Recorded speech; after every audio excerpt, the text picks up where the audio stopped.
The great doors of the Galactic War Council chamber opened with a deep rumble that echoed through the vast hall. Commander Zethkar stepped inside, his heavy boots clicking against the polished stone floor. The alien warrior stood nearly 8 feet tall, his blue-scaled skin bearing the marks of countless battles across the galaxy. 4 powerful arms hung at his sides, each ending in clawed hands that had crushed the life from enemies on a dozen different worlds. The council chamber was enormous, built to hold representatives from 47 different alien species. Curved rows of seats rose up from the center floor like the inside of a great bowl. Each seat was designed for different body types, some for beings with tentacles, others for creatures with wings, and many for species that breathed different gases than the standard atmosphere. Today, nearly every seat was filled. Word had spread quickly through the galactic network that Commander Zethkar had requested an emergency session. The Vorthak Empire was known throughout the galaxy as one of the most powerful military forces ever assembled. Their warriors were trained from birth to fight and conquer. In the past 300 years, they had defeated every enemy they faced. When a Vorthak commander called for an emergency council meeting, everyone listened. Zethkar walked slowly to the center of the chamber. His forearms moved with practiced precision as he activated the translation device attached to his chest. The small machine hummed to life, ready to convert his harsh Vorthak language into sounds that other species could understand. Ambassador Cleith of the Arcadian Union was the first to speak. Her silver skin glowed softly under the chamber lights as she leaned forward in her seat. Commander Zethkar, you have served the galaxy well in many conflicts. Your request for this emergency session was granted immediately. What threat has emerged that requires our attention? The Vorthak warrior looked up at the assembled delegates. His large yellow eyes, designed for hunting in the dark forests of his homeworld, scanned the crowd. Many of these beings had fought alongside him in past wars. They knew his reputation. They knew he was not easily frightened. Honored delegates, Zethkar began, his voice deep and rough even through the translator. I come before you today to speak of a new species that has entered our galaxy. They call themselves humans. A ripple of whispers moved through the chamber. Several delegates checked their data tablets, searching for information about these humans. The Crystalline Collective's representative, a being made of living mineral, spoke in a voice like grinding stone. Our records show that humans achieved faster-than-light travel only recently. They have colonized fewer than 50 worlds. Their technology is primitive compared to most galactic species. Why should we concern ourselves with such a young race? Zethkar's clawed hands clenched into fists. Because I have fought them, and what I saw changed everything I thought I knew about warfare. The chamber fell silent. Even the constant hum of the air recycling system seemed to quiet as every being present focused on the Vorthak commander. 3 months ago, the Vorthak High Command ordered me to lead a fleet against human colonies in the Wolf 359 system. Intelligence reports showed minimal defenses, a few escort ships protecting civilian transports. Standard procedure called for a quick strike to disable their vessels, then negotiations for surrender. Ambassador Vrex of the Mechanical Collective, his chrome body reflecting the chamber lights, leaned forward. And did they surrender when faced with superior force? No. The word came out like a growl from Zethkar's throat. They did something that defied all military logic, something that no civilized species would attempt. The Vorthak warrior began to pace, his heavy footsteps echoing in the silence. We surrounded their colony ship. It was called the New Hope, carrying 50,000 civilians to establish a new settlement. The ship was massive but designed for transport, not war. Our dreadnought alone carried enough firepower to destroy it 10 times over. The humans had 3 escort ships, small destroyers with crews of maybe 200 each. When we ordered them to surrender, their response was transmitted on all frequencies so every ship in both fleets could hear it. Zethkar stopped pacing and looked directly at the assembled delegates. Their fleet commander, a human named Captain Jake Morrison, said these exact words: "We do not surrender when innocent lives are at stake. If you want to harm these people, you will have to go through us. Several delegates exchanged glances. This was standard bravado from outmatched forces. Most species made similar statements before eventually seeing reason in surrendering. We assumed they were buying time, Zethkar continued. Perhaps trying to charge their faster-than-light drives for escape. We moved our fleet into attack formation and prepared to disable their engines with precision strikes. We had done this same maneuver hundreds of times against other species. The alien warrior's voice grew quieter, forcing the delegates to strain to hear him. That was when Captain Morrison did something I had never seen in 40 years of warfare. He ordered his ship to accelerate directly toward our flagship, not to attempt an escape, not to find a better firing position. He was going to ram his tiny destroyer into our massive dreadnought. Ambassador Cleith's silver skin flickered with confusion.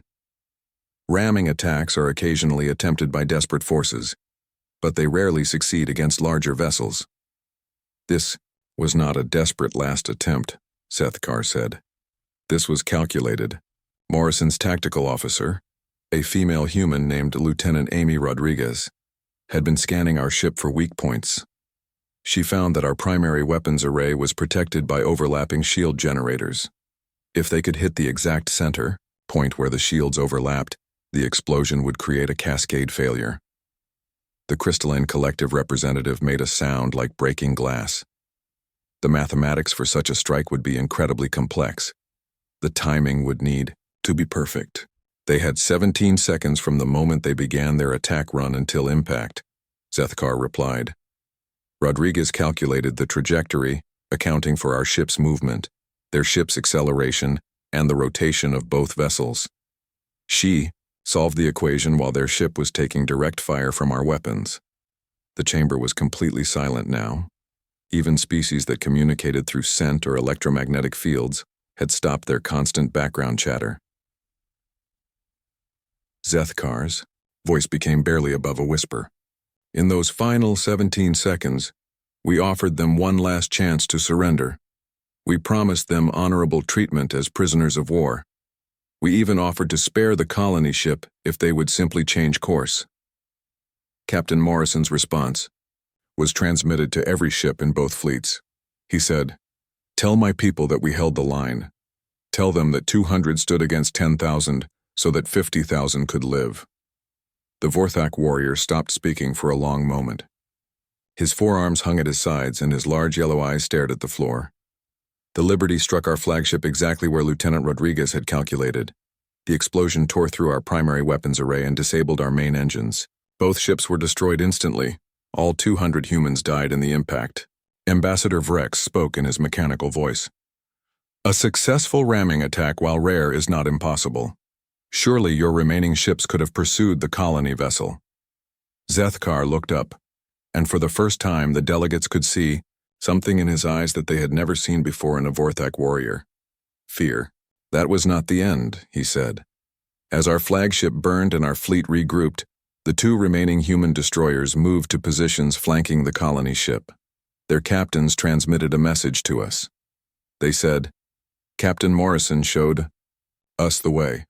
Who among you wants to be next?" We had 9 ships remaining, they had 2. But in that moment, looking at those tiny human vessels positioned to defend their civilians, my warriors hesitated. Not because we feared their weapons.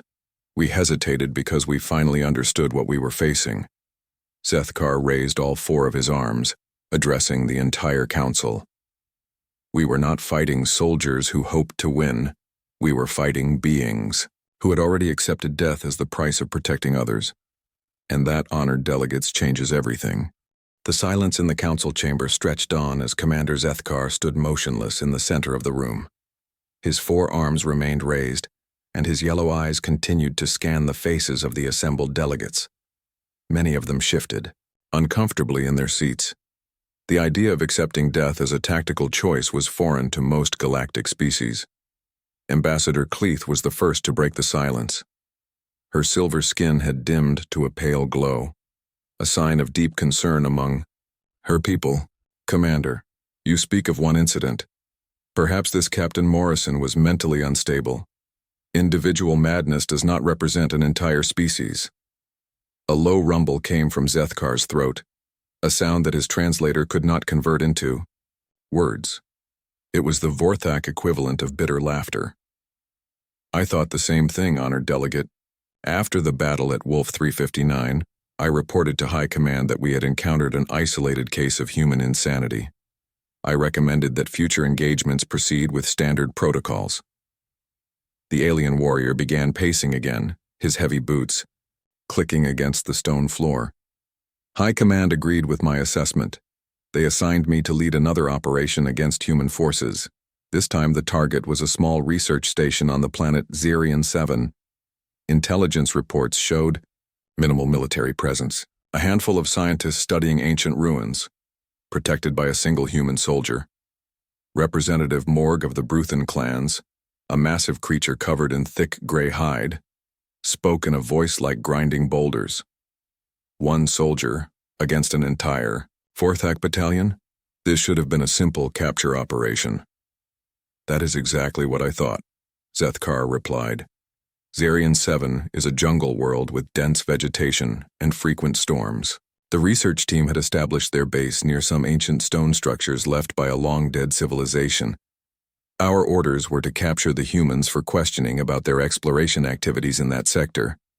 The Vorthak commander stopped, pacing, and faced the council directly. The research team consisted of 12 humans. Dr. Linda Hayes was their leader, a specialist in ancient technologies. Her team included archaeologists, linguists, and computer experts, all civilians with no military training. Their only protection was Sergeant Danny Cooper, a human soldier assigned to provide security for the expedition. Cooper was 32 years old and had served in several human conflicts. According to our intelligence files, he was considered competent but not exceptional by human military standards. Ambassador Vrex's chrome head tilted slightly, a gesture of curiosity among his mechanical people. 12 civilians and 1 soldier against a full battalion. The logical choice would be immediate surrender to avoid casualties. Zethkar's eyes glowed brighter, another sign of strong emotion among his species. We landed 3 companies of warriors in the jungle around their base. Standard procedure called for surrounding the facility and demanding surrender over communications. When they refused to respond to our transmissions, we assumed their equipment was damaged. I ordered Alpha Company to approach the main building, while Beta and Gamma companies secured the perimeter. We expected to find the humans huddled together waiting for capture. Instead, we found something that defied all military logic. The alien warrior paused, his clawed hands clenching and unclenching as he remembered the events. The research station appeared abandoned. Our thermal scanners detected no life signs inside the main building. But as Alpha Company approached, the entrance, the jungle itself seemed to come alive. Sergeant Cooper had spent the previous night teaching the research team to fight, not with military weapons, which they did not have, but with the tools of their trade.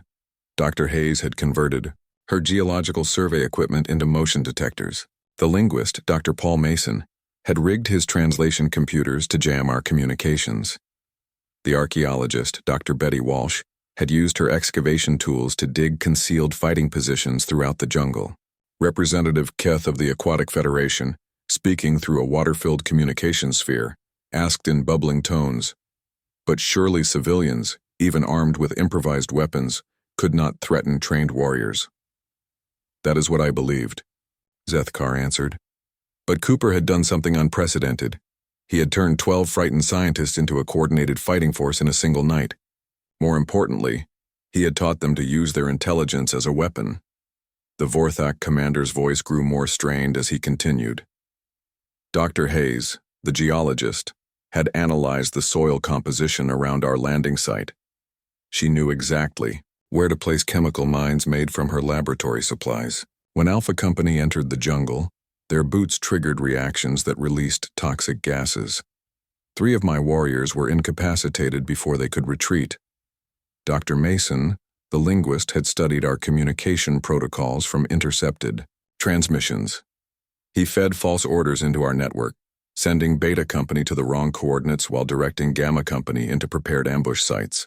Dr. Walsh, the archaeologist, had spent years studying how ancient civilizations built defensive structures. She showed the others how to create killing fields using the natural terrain. Every path through the jungle became a carefully planned death trap. The chamber was completely silent now. Several delegates had activated their personal recording devices to capture Zethkar's testimony. This was unlike any military encounter in recorded galactic history. For 6 days, my battalion hunted 12 humans through that jungle. Zethkar continued.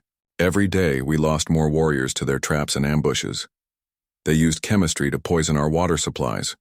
They used physics to create devastating explosions from mining equipment. They used biology to attract the planet's predators to our campsites.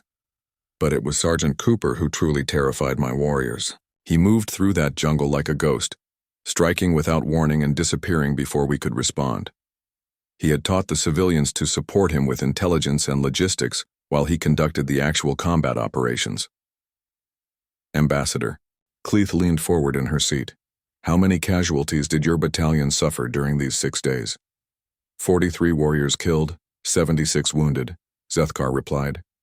Against 12 humans with improvised weapons and no military support. By the 6th day, my remaining warriors were requesting permission to withdraw. They had never faced an enemy who used the environment itself as a weapon. The crystalline, collective representative made another sound like breaking glass. Surely the humans suffered casualties as well. Civilians cannot endure prolonged combat without losses. Zethkar's forearms drooped, and his voice became almost inaudible. On the morning of the 7th day, we intercepted a human distress signal. A rescue ship was approaching Xerion 7 and would arrive within hours. I knew this was our final opportunity to complete the mission. I ordered all remaining forces to converge on the humans' last known position. We had tracked them to a clearing near the ancient ruins. Our scanners showed all 13 humans grouped together in what appeared to be a defensive position. When we surrounded the clearing, I called for their surrender. I promised them safe treatment as prisoners if they would lay down their weapons. Dr. Hayes responded over an open channel. She said, Sergeant Cooper has taught us that some things are worth fighting for. We will not surrender. The alien warrior's voice broke slightly as he continued. That was when Cooper did something that haunts me to this day. He removed his combat armor and weapons belt, keeping only a knife and 3 grenades made from laboratory chemicals.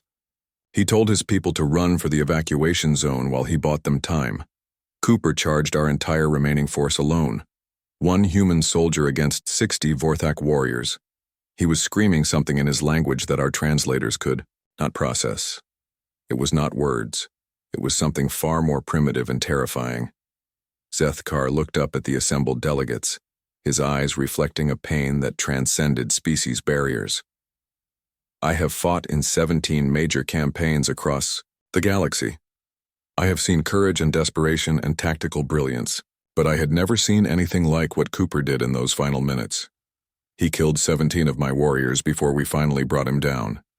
17 trained Vorthak soldiers, each armed with advanced weapons and protected by combat armor. Cooper had a knife and 3 improvised explosives, and he nearly broke our entire formation. The chamber remained silent as Zethkar finished his account. When we found Cooper's body, he was still breathing. With his last words, he asked if the civilians had escaped. When I told him they had reached the evacuation ship safely, he smiled and died. That was when I realized that Captain Morrison had not been insane. This was how humans fought when protecting others. They did not calculate odds or consider tactical advantages. They simply decided that some things were worth dying for, and then they made that sacrifice without hesitation. Representative Morg spoke in his rumbling voice. One warrior's bravery, while impressive, does not make an entire species dangerous. Zethkar looked directly at the Bruthan delegate. I thought the same thing, until our 3rd encounter with human forces, and that encounter showed me that individual heroism was only the beginning of what humans were capable of. The delegates in the council chamber sat in stunned silence as Commander Zethkar finished his second tale. The image of Sergeant Cooper's final charge lingered in their minds like a dark shadow. Many species had warriors who fought bravely when facing death, but the humans' actions defied all understanding of rational combat behavior. Ambassador Vrex was the first to respond. his mechanical voice cutting through the silence. "Commander, you describe individual acts of extreme violence. While disturbing, such behavior might be explained by psychological factors unique to humans. Perhaps their brain chemistry differs from other species in ways that promote irrational aggression." Zethkar turned to face the mechanical delegate directly. His four arms moved in a gesture of negation that was universal among his people. "That is what I reported to High Command after Xerion 7. I recommended that humans be classified as mentally unstable and unpredictable in combat situations.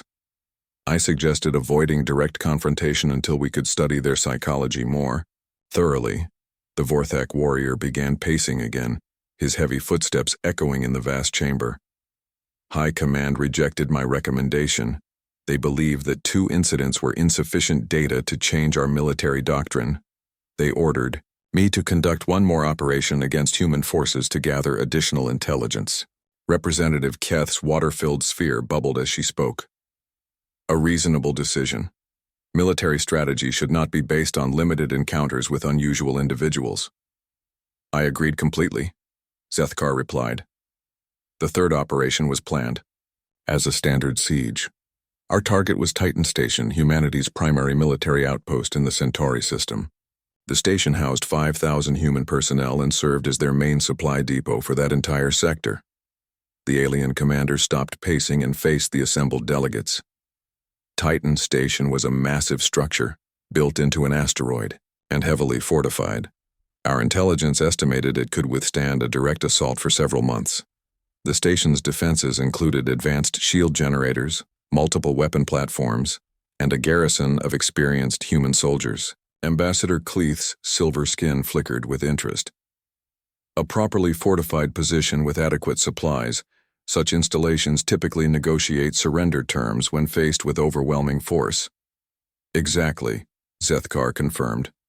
"I assembled a fleet of 27 ships to surround the station. The humans were outnumbered 5-1, with no possibility of reinforcement. Their nearest support was 3 weeks away at maximum speed. Standard siege doctrine called for cutting off their supply lines and waiting for them to request surrender. Negotiations. The crystalline collective representative made a sound like wind through crystal formations. The logical choice for the defenders would be to preserve life through negotiated surrender rather than face slow starvation. Zethkar's eyes glowed brighter as he remembered the events. "I opened communications with the station commander, Major Pete Jackson. I informed him that his position was hopeless and offered honorable surrender terms. Jackson's response was immediate and broadcast on all frequencies, so both our crews and his people could hear it." The alien warrior's voice took on a different tone as he quoted the human officer. Major Jackson said, "Commander Zethkar, your reputation precedes you.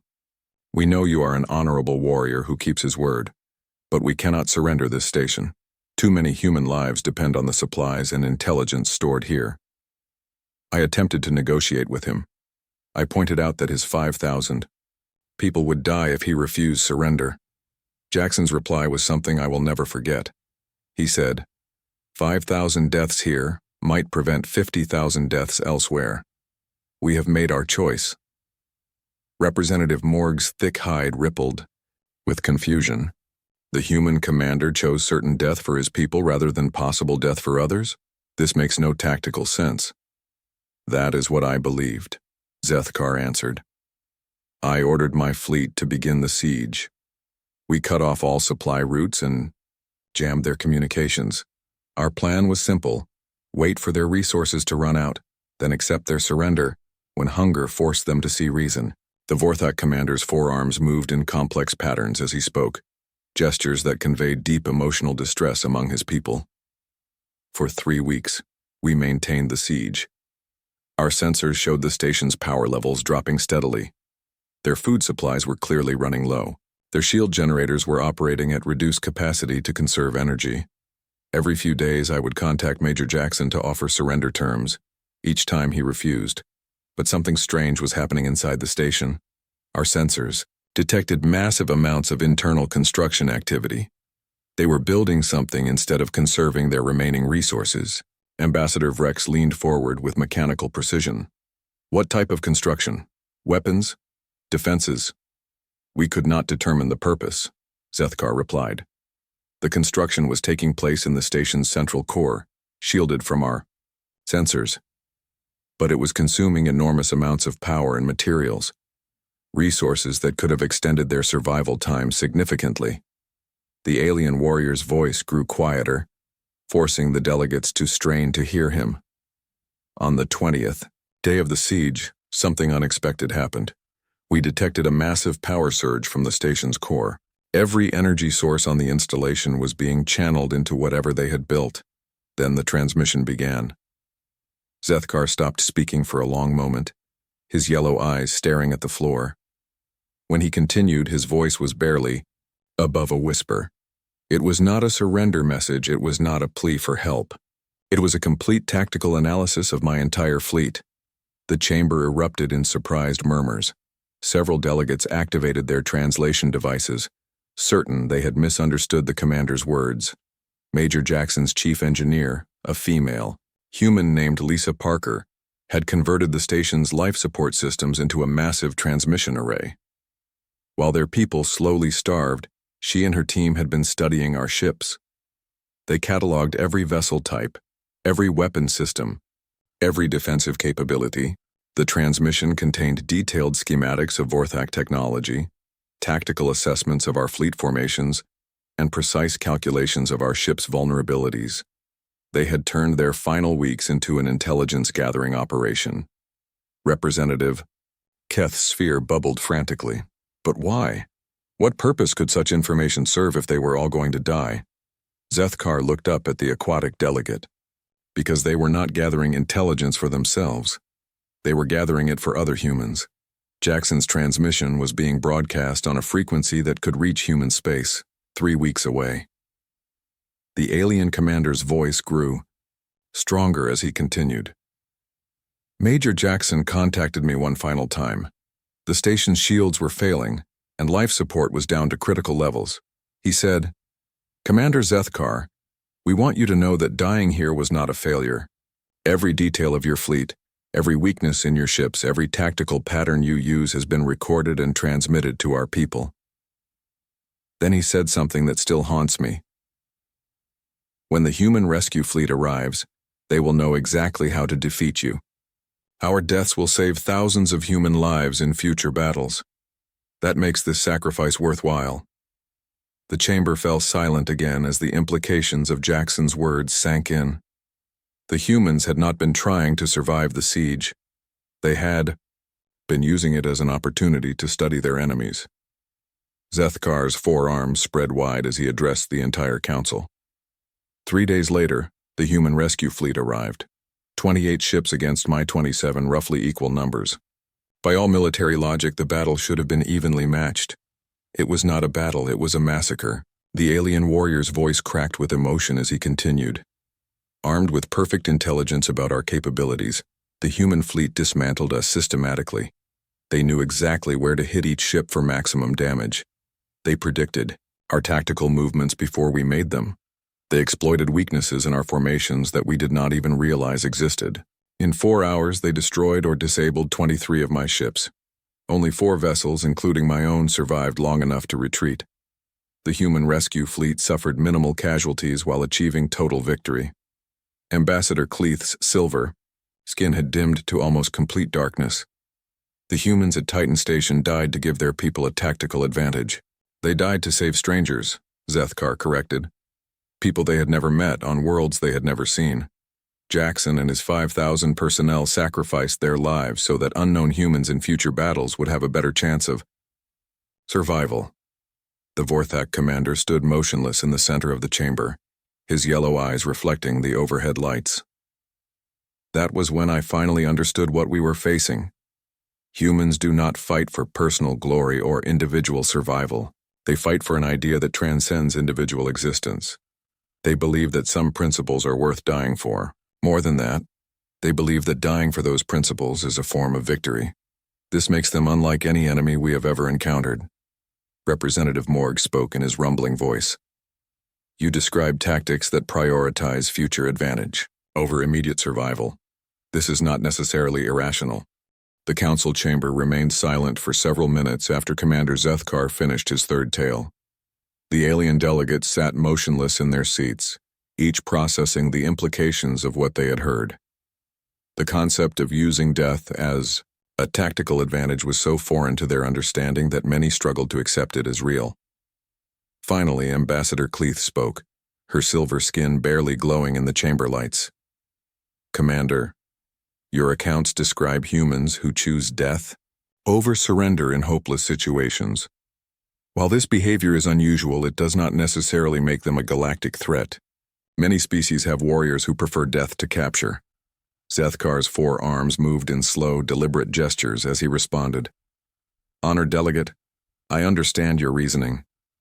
After Titan Station, I told myself the same thing. Humans were simply more willing to die than other species. This made them dangerous opponents, but not an existential threat to galactic civilization." The Vorthak commander began pacing again, his movements more agitated than before. High Command shared this assessment.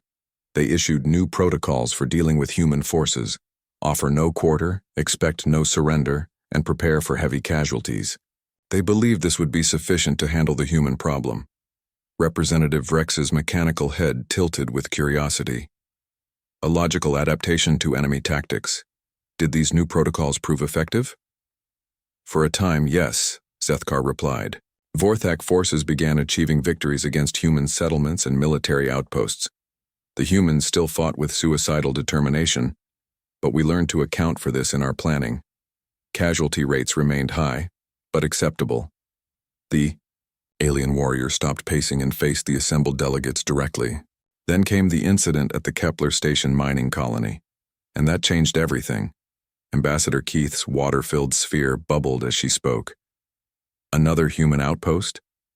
"No," Zethkar said, his voice growing tense.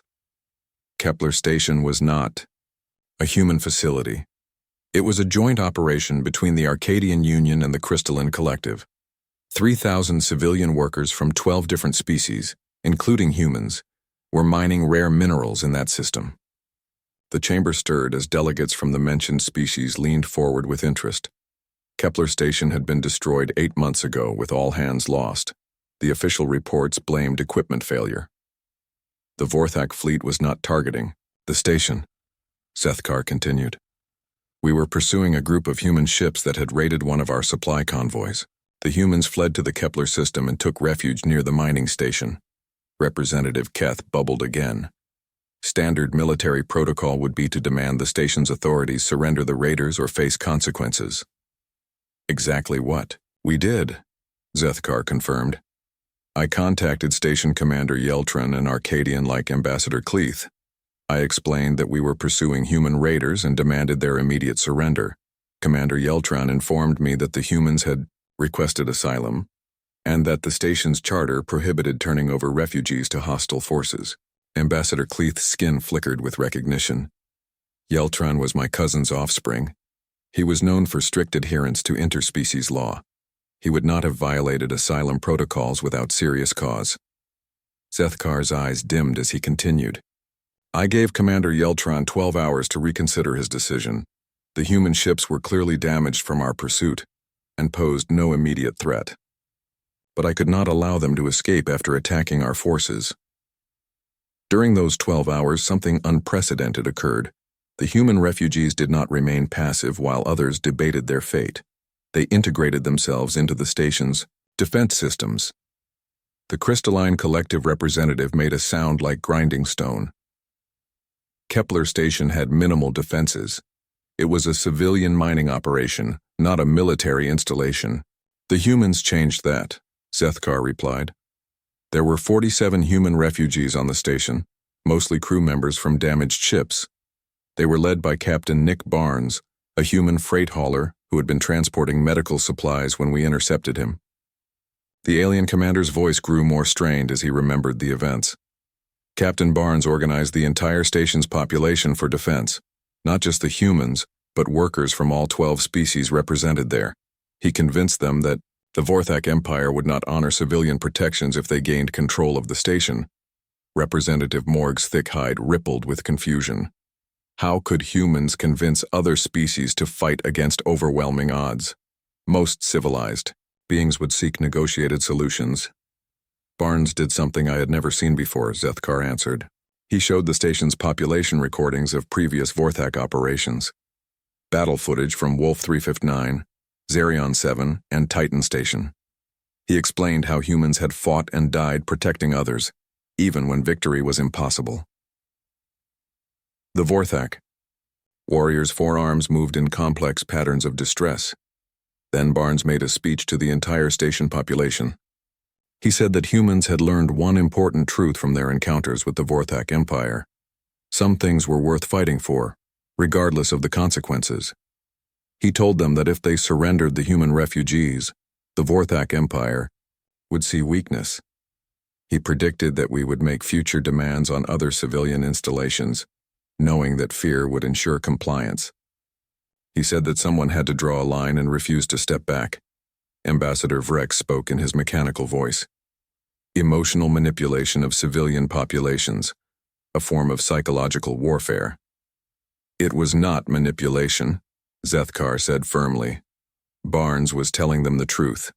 If Kepler Station had surrendered the human refugees without resistance, the Vorthak Empire would have viewed civilian installations as sources of intelligence and supplies. Future operations would have targeted non-military facilities as a matter. Of course. The alien commander stopped speaking for a moment, his yellow eyes reflecting the chamber lights. When he continued, his voice was barely audible. Barnes convinced 3,000 civilians from 12 different species to fight alongside the human refugees. They turned a mining station into a fortress in less than 12 hours. The Arcadians used their natural telepathic abilities to coordinate defense efforts across the entire station. The crystalline collective workers restructured the station's hull to create defensive strongpoints. The Aquatic Federation staff modified the life support systems to create environmental hazards for boarding parties. Representative Keth's sphere bubbled frantically. This is impossible. These species have no military traditions. They are merchants and miners, not warriors. That is what I believed, Zethkar replied. When the 12-hour deadline expired, I ordered a standard assault on the station. I expected token resistance followed by rapid surrender once civilian casualties began mounting. Instead, we encountered the most organized civilian defense in recorded galactic history. Every species on that station fought with the determination that I had previously seen only in humans. They had learned from Barnes and his people that dying for a principle was preferable to living with the consequences of surrender. The Vorthak. Commander's voice grew stronger as he continued his account. The battle lasted 18 hours. My boarding parties faced coordinated resistance in every section of the station. Civilian workers used mining equipment as weapons with devastating effect. They employed industrial machinery to create kill zones in the station's corridors. But it was not their improvised weapons that made them dangerous. It was their absolute refusal to consider surrender, even when facing certain death. They had internalized the human philosophy that some things were worth dying for. Ambassador Cleeth's skin had dimmed to complete darkness. What was the final outcome? Zethkar's forearms drooped as he answered. Total destruction of the station with all hands lost. But the cost to my forces was catastrophic. We lost 6 ships and over 2,000 warriors, defeating 3,000 civilians with improvised weapons. The alien warrior looked up at them though, assembled delegates, his eyes reflecting a mixture of horror and admiration. That was when I realized the true danger that humans represented to galactic civilization. They were not just willing to die for their principles. They were capable of teaching other species to embrace death as a tactical choice. Captain Barnes and his 47 refugees convinced 3,000 beings from 12 different species to fight and die rather than surrender. They turned peaceful miners and merchants into warriors who fought with suicidal determination. Representative Morg spoke in his rumbling voice. One incident of civilian resistance does not indicate a pattern. It was not an isolated incident, Zethkar replied. Within 6 months, we encountered similar resistance at 4 other civilian installations. Each time, the presence of human refugees resulted in coordinated civilian defenses that fought to the last being rather than surrender. The Vorthak commander began pacing again, his movements reflecting deep agitation. The humans were spreading their philosophy of death before dishonor to other species. They were teaching civilized beings to abandon rational self-preservation in favor of abstract principles. More disturbing, these teachings were taking root. Species that had never fought for anything beyond immediate survival were suddenly willing to die for concepts like freedom and dignity. The council chamber had never been so quiet. Commander Zethkar stood motionless in the center of the vast room, his forearms hanging at his sides as he watched the assembled delegates process his final tale. The implications of what he had described were staggering. Humans were not just changing how wars were fought, they were changing how entire species thought about life and death. Ambassador Cleith was the first to break the silence, her silver skin flickering with nervous energy. Commander, you describe a philosophical infection that spreads from humans to other species. But surely rational beings can resist such influence when they understand the consequences. Zethkar's yellow eyes focused on the Arcadian delegate. Honored Ambassador, your own people were among the first to embrace human ideals. 3 Arcadian colonies have refused Vorthak protection demands in the past 4 months. When we attempted to enforce compliance, they fought with the same determination I witnessed at Kepler Station. The alien warrior began his final pace around the chamber, his heavy footsteps echoing in the silence. Each colony broadcast their resistance efforts to other Arcadian worlds. They transmitted messages explaining why they chose death over submission. They said they learned from humans that freedom was more valuable than life itself. Ambassador Cleith's skin dimmed to a pale glow. Those colonies were destroyed. Thousands of Arcadians died for abstract principles that brought them no practical benefit. Exactly, Zethkar replied, and their deaths inspired 6 more colonies to resist Vorthak authority. Each defeat creates more converts to the human philosophy. Each sacrifice proves to other species that dying for principles is possible. Representative Rex spoke in his mechanical voice. Commander, you seem to suggest that the human concept of principled resistance is inherently superior to rational self-preservation. This assumption may be flawed. Zethkar stopped pacing and turned to face the mechanical delegate directly. Representative Rex, your own people have begun to change. Last month, a mechanical collective factory ship refused to provide materials for Vorthak military construction. The ship's central processor explained that supporting military aggression violated their core programming principles. The chrome-plated delegate's head tilted in confusion. The collective operates on logical efficiency protocols. Emotional concepts like moral principles should not affect our decision processes. The factory ship's crew had been working alongside human engineers for 6 months, Zethkar explained. During that time, they observed how humans made decisions based on abstract values rather than pure efficiency calculations. The collective workers began incorporating similar decision-making processes into their own systems. The Vorthak commander's voice grew more urgent as he continued. When we demanded compliance from the factory ship, they transmitted a message to every mechanical collective facility in the galaxy. They said, efficiency without purpose is meaningless. Some purposes are worth inefficiency. Representative Rex's mechanical systems hummed with processing activity. This represents a fundamental alteration of collective thought patterns. Such changes could destabilize our entire civilization.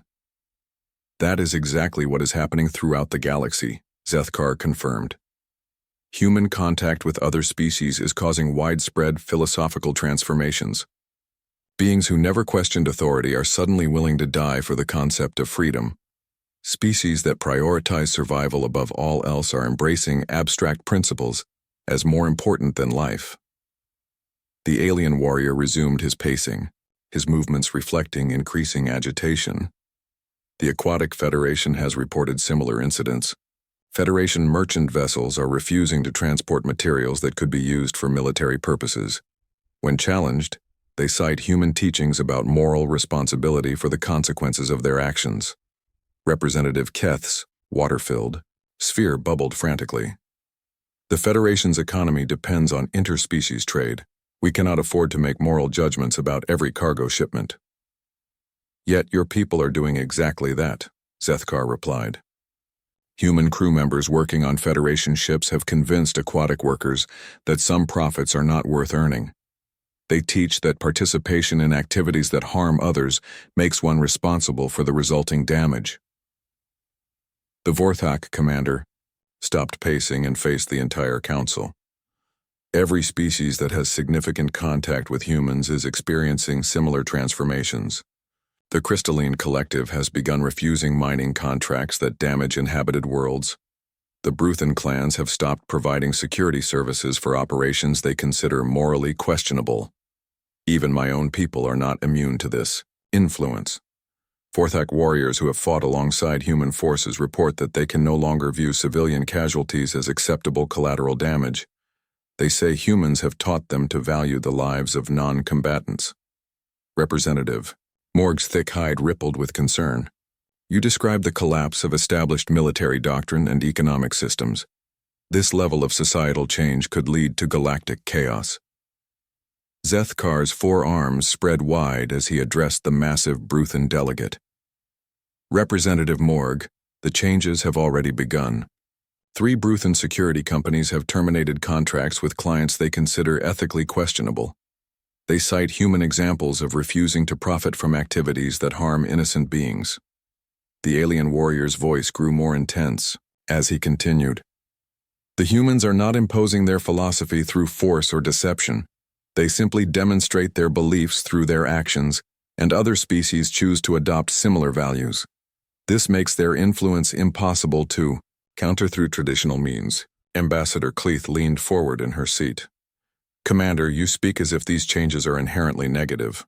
Perhaps the human influence represents moral evolution rather than dangerous infection. Zethkar's eyes glowed brighter as he turned to face the Arcadian delegate. Honored Ambassador, consider the implications of what you suggest. If every species adopts human principles, the galaxy will become ungovernable. How can military forces maintain order if civilian populations are willing to die rather than comply with authority? How can trade agreements be enforced if merchants refuse to transport goods they consider morally questionable? How can territorial disputes be resolved if both sides believe their principles are worth dying for? The Vorthak commander began his final circuit of the chamber, his voice rising with each word. The humans have introduced a concept that undermines the foundation of galactic civilization.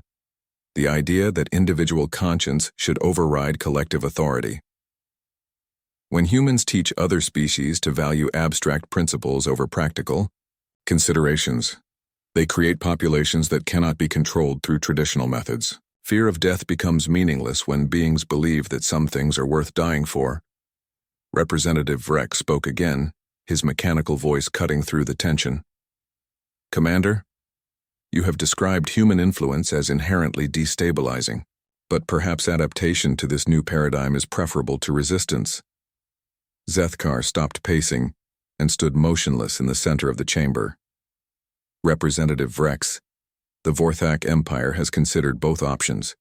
We can attempt to exterminate humanity before their influence spreads further, or we can acknowledge that they represent a fundamental change in galactic civilization. The alien warrior's voice grew quiet as he continued.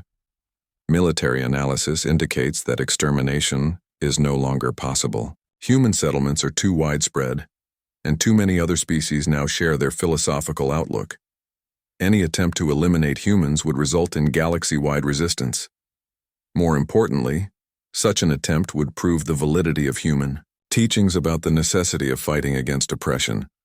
It would create martyrs whose example would inspire even more species to embrace human principles.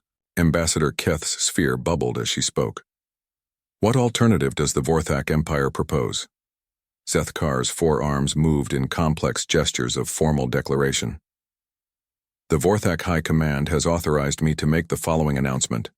To this council, the Vorthak Empire formally requests immediate ceasefire negotiations with all human governments. The chamber erupted in surprised murmurs as delegates activated their communication devices to relay this unprecedented development to their home governments. Zethkar continued speaking over the noise. Furthermore, the Vorthak Empire proposes the establishment of new galactic protocols that acknowledge the right of civilian populations to resist military authority when such resistance is based on fundamental moral principles. Representative Morg's rumbling voice cut through the chaos. You propose legitimizing rebellion against established authority? I propose acknowledging reality, Zethkar replied. Human influence has already changed the galaxy. Species throughout known space now believe that some principles justify resistance to authority, even unto death. We can either adapt our systems to accommodate this new reality, or face continuous conflict with populations that can no longer be controlled through fear. The Vorthak commander raised all four arms for attention. The humans have taught us that conquest is meaningless if the conquered refuse to acknowledge defeat. They have shown us that authority without moral legitimacy cannot be maintained indefinitely.